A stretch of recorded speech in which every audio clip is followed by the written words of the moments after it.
Hello dear students from class 8। आज हम सब डिस्कस करेंगे चैप्टर 6 में मैं बता रहा था कॉन्सेप्ट। ठीक है, उसी के आगे हम आज पढ़ेंगे कोफिशिएंट। क्या पढ़ेंगे? कोफिशिएंट। मैंने 4 टर्म पर डिस्कस किया था, 4 कॉन्सेप्ट पर। उसको आपको क्लियर हो गया होगा, तो अगले पर चलते हैं। वो है हमारा concept, sorry coefficient.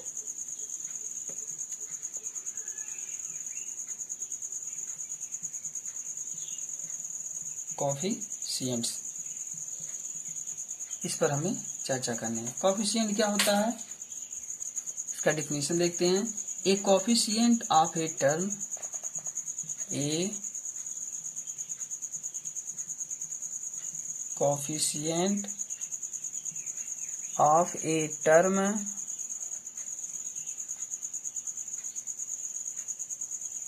is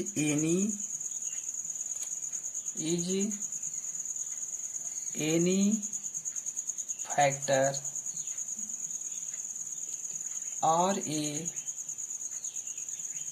group of factors of a term by which the remainder of the term is to be multiplied। मैं लिखा हूँ कोफिशिएंट की definition. A coefficient of a term is any factor or a group of factors of a term by which the remainder of the term is to be multiplied। तो इसके जो कहने का means है, जो कोफिशिएंट है, coefficient का means होता है गुणांक, गुणा किया गया अंक। किसके अकॉर्डिंग? जिसका हमें क्वेश्चन में पूछा गया है। ठीक है, किसके सापेक्ष। तो कोफिशिएंट जो होता है किसी भी टर्म आपने पढ़ा अभी पिछले वीडियो में, टर्म किसी भी टर्म का कोफिशिएंट वह फैक्टर होता है। ठीक है, किसी भी टर्म का कोफिशिएंट एनी फैक्टर को उसका जो गुणांक होता है, जो किसी भी नंबर के सापेक्ष उसका मल्टीप्लाई किया गया है। ठीक है, group of factors of a term, factors of group का फैक्टर करने पर जो हमें रिमाइंडर मिलता है उसी के सापेक्ष जो मल्टीप्लाइड किया होता है वही हमारा कोफिशिएंट होता है। जैसे आपको अगर इस तरीके से समझ में ना आया हो तो हम एग्जाम्पल पर चलते हैं, कि एग्जाम्पल के थ्रू आप समझ सकते हैं। ठीक है, देखिए मैं केवल एक एग्जाम्पल लेता हूँ। ठीक है, 6xyz। ठीक है, तो यहाँ पर अगर मैं पूछ लूं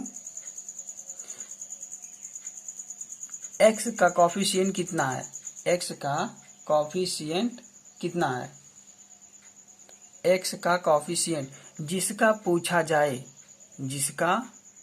जाए उसी को छोड़ दीजिए। ठीक है, लिखना है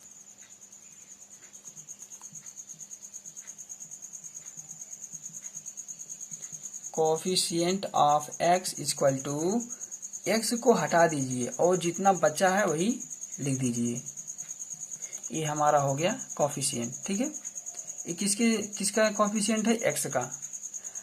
यदि हम x y z का कोफिशिएंट निकालना चाहें तो, यदि हम x y z का कोफिशिएंट निकालना चाहें तो coefficient of x y and z का, तो x y z को हटा दीजिए, क्या बचता है यहाँ पर? 6।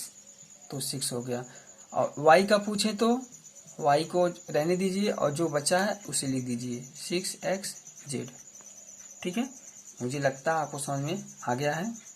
ठीक है, यहाँ पर 2 टाइप्स बन के आ रहे हैं। देखिए, एक नंबर्स बन के आ रहे हैं और एक मैं और बता दे रहा हूँ। यदि 6z का हम पूछ लें तो ये हो जाएगा एक्स वाई। ठीक है, देखिए जो x और y होता है ये हमारा लिटरल होता है। क्या होता है? लिटरल्स होता है।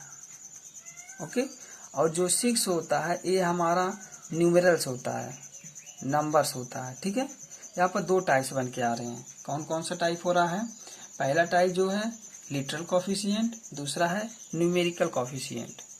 ठीक है, तो हम सबसे पहले बात करेंगे लिटरल कॉफिशिएंट की। लिटरल कॉफिशिएंट, लिटरल कॉफिशिएंट क्या होता है? The literal coefficient which contains literal numbers are known as literal coefficient. इसका बहुत ही सिंपल डिफिनीशन है, मैं यहाँ पर लिखूंगा नहीं, एक बार बोल दे रहा हूँ। The coefficient which contains literal coefficient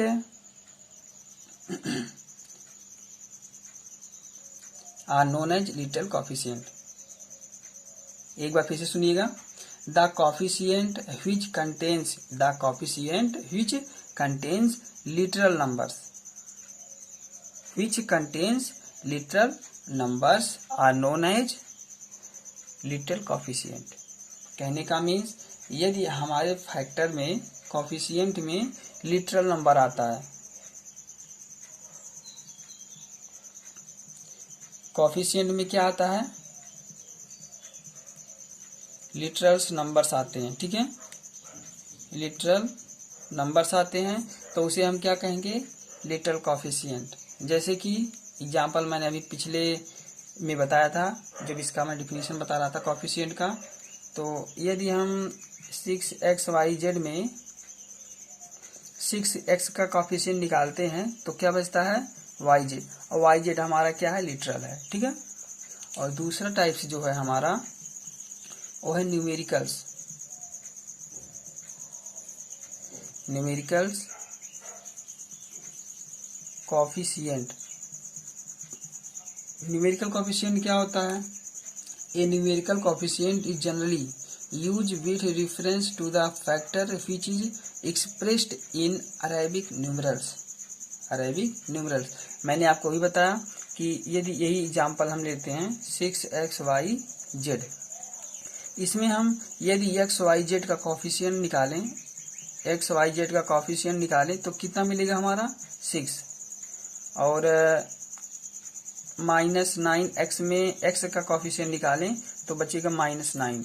जो ये नंबर्स करके आते हैं ये हमारे हैं क्या? Numericals coefficient. ठीक है, न्यूमेरिकल्स कॉफिशिएंट। ठीक है, तो मुझे उम्मीद है आपको दोनों कॉफिशिएंट समझ में आ गए हैं। यहाँ पर कुछ मेन पॉइंट आपको बताता चलूं। जैसे कि कॉफिशिएंट है, एग्जाम्पल x y और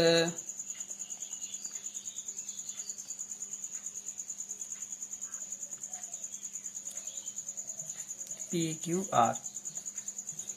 देखिए इसका कॉफिशिएंट कितना है? एक्स वाई का कॉफिशिएंट कुछ नहीं दिया ना, तो वहाँ पर 1 लिखते हैं। जहाँ पर कुछ नहीं दिया तो वहाँ पर 1 लिखते हैं। मैंने बताया था ना फैक्टर में, फैक्टर कैसे करते हैं, किसी भी टर्म का फैक्टर कैसे करते हैं?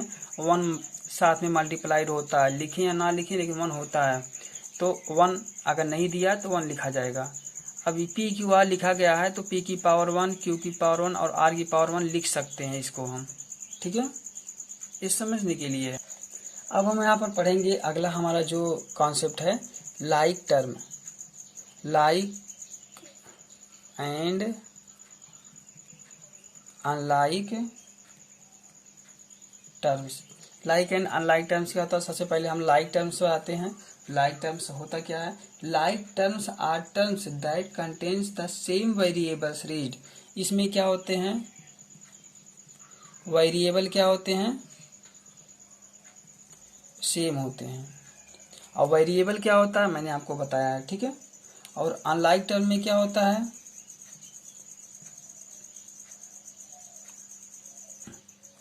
इसमें जो होता है सेम वेरिएबल नहीं होता, और इसका जो लिटरल पार्ट होता है 2 और मोर टर्म में होता है। ठीक है, कहने का means when the literal parts of 2 और more term are not the same. ठीक है, लाइक का जो टर्म होता है सभी वेरिएबल क्या होते हैं, सेम होते हैं। अनलाइक में सभी वेरिएबल सेम नहीं होते हैं। ठीक है,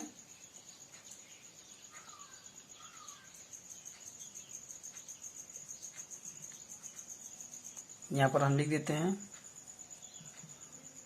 all terms are not same. सभी टर्म यहाँ पर बराबर नहीं है और यहाँ पर सभी वेरिएबल्स सेम है। ठीक है, जो टर्म बनता है वो हमारा वेरिएबल से बनता है। ठीक है, कहने का मतलब सभी टर्म्स सेम होते हैं, वेरिएबल्स सेम होते हैं। तो इसका एग्जांपल लेके चलते हैं लाइक का जो हो जाएगा 2x² हो गया, 4x² हो गया। ठीक है, देखिए यहाँ पर जो वेरिएबल्स है, वेरिएबल्स हमारा x है। ठीक है, वेरिएबल्स x है, तो x जो है हमारा वो दोनों में इक्वल है। यहाँ पर हम 9x² भी लिख सकते हैं, 10x भी लिख सकते हैं। जो वेरिएबल्स है वो हमारा किस में है, x में है। ठीक है, इसलिए इस सेम वेरिएबल्स हो गया। और अनलाइक वेरिएबल्स जो होता है वो 3x 5y 9p 6r इन सभी में 7ab² इसेट्रा। देखिए इसमें सभी x y x x x करके दिए हैं तो सेम वेरिएबल्स हो गए और जो टर्म क्रिएट होंगे वो सेम होंगे। और इसमें देखिए x है, y है, p है, r है, a b है। ठीक है, तो ये सभी टर्म आर नॉट सेम नहीं है, तो यहाँ पर हम इसे अनलाइक टर्म कहते हैं। ये क्लियर हो गया, गुड। इतना क्लियर हो गया हमारा। अब हम पढ़ेंगे algebraic expressions.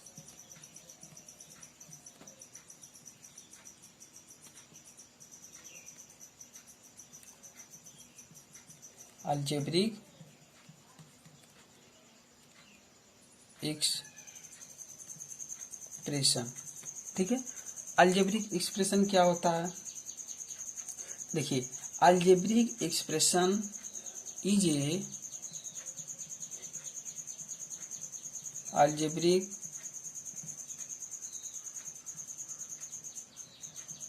expression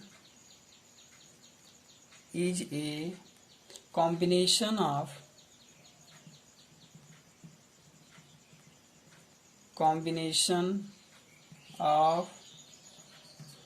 one or more algebraic terms। ठीक है,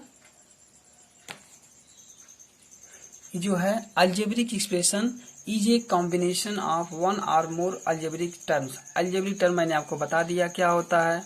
ठीक है, जिसमें कोफिशिएंट भी हों और वेरिएबल्स भी हों, उन सभी को हम अलजेब्रिक टर्म कहते हैं। इतना क्लियर है। अलजेब्रिक टर्म तो होना चाहिए, लेकिन इसके अतिरिक्त क्या होना चाहिए, थोड़ा डिफिनीशन लंबा है और समझने के लिए आप इसे देखते रहिएगा। Algebraic expression is a combination of one और मोर अलजेब्रिक टर्म्स। अलजेब्रिक एक या एक से अधिक अलजेब्रिक टर्म को ही हम अलजेब्रिक एक्सप्रेशन कहते हैं, लेकिन इसके अतिरिक्त कुछ और है क्या, it's includes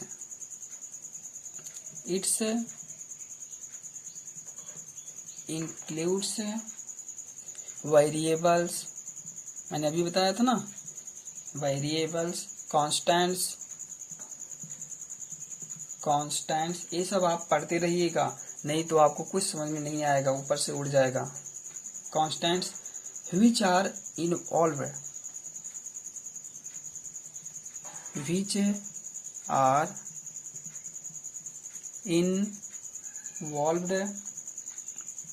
in mathematical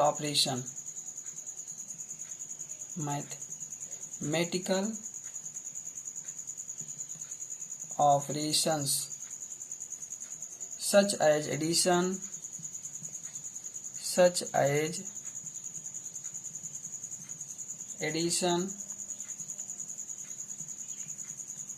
subtraction,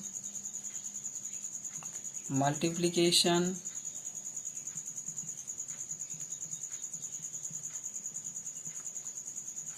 and division.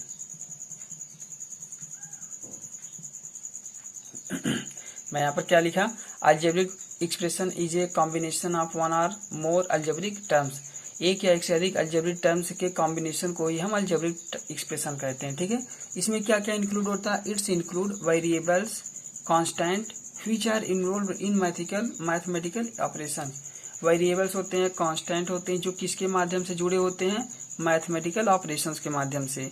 और वो क्या होते हैं, addition, subtraction, multiplication and division. इन चारों के माध्यम से जो वेरिएबल्स आपस में जुड़े होते हैं उसी को ही हम अलजेब्रिक एक्सप्रेशंस कहते हैं। ठीक है, और इसमें केवल 4 साइन इंक्लूड होते हैं, जैसे addition, subtraction, multiplication and division. इसमें इज इक्वल का साइन, इक्वल टू का साइन इन्वॉल्व नहीं होता, इसका प्रयोग कभी नहीं किया जाता। ठीक है, गुड। अब आपको समझ में आ गया होगा कि अलजेब्रिक एक्सप्रेशन होता क्या है। तो हम यहाँ पर एक एग्जाम्पल लेते हैं, एग्जाम्पल में आपको समझ में आ जाएगा कि क्या है। वेरिएबल्स, ठीक है, देखिए ये वेरिएबल्स ये नहीं कहा है लाइक टर्म में होना चाहिए कि अनलाइक टर्म में होना चाहिए, किसी भी टर्म में हो सकता है। जैसे हम यहाँ पर 5p² plus 7q plus r, ये है हमारा अलजेब्रिक एक्सप्रेशन। ठीक है, इसमें कितने टर्म है, 1 टर्म, 2 टर्म और 3 टर्म। Okay, good.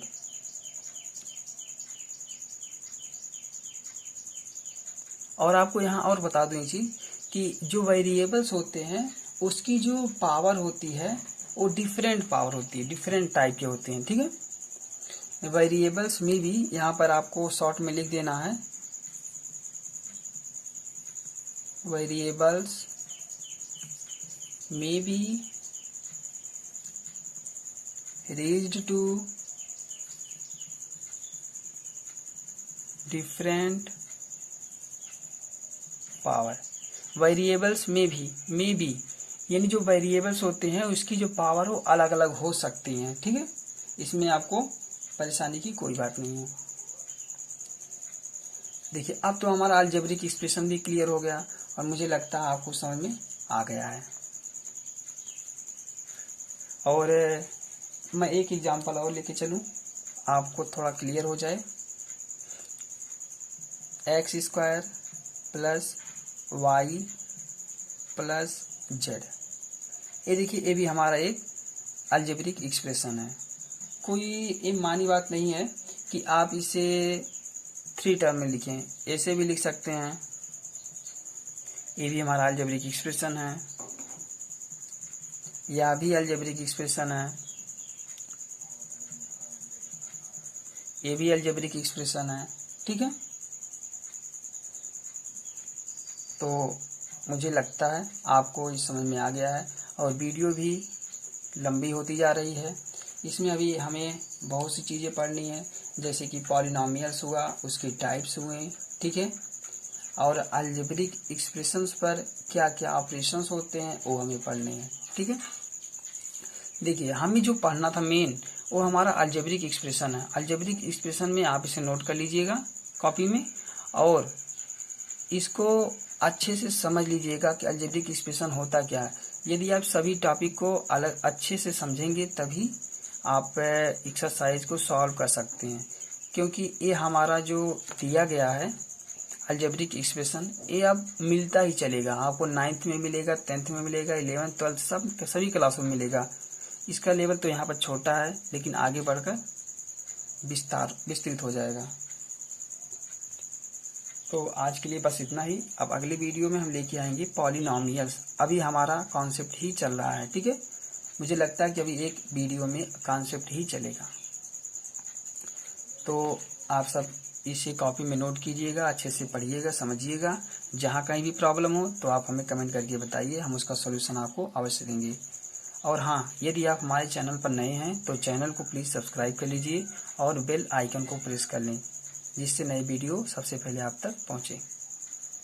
मिलते हैं अगले वीडियो में अगले टॉपिक पॉलिनोमियल्स के साथ। तो थैंक यू।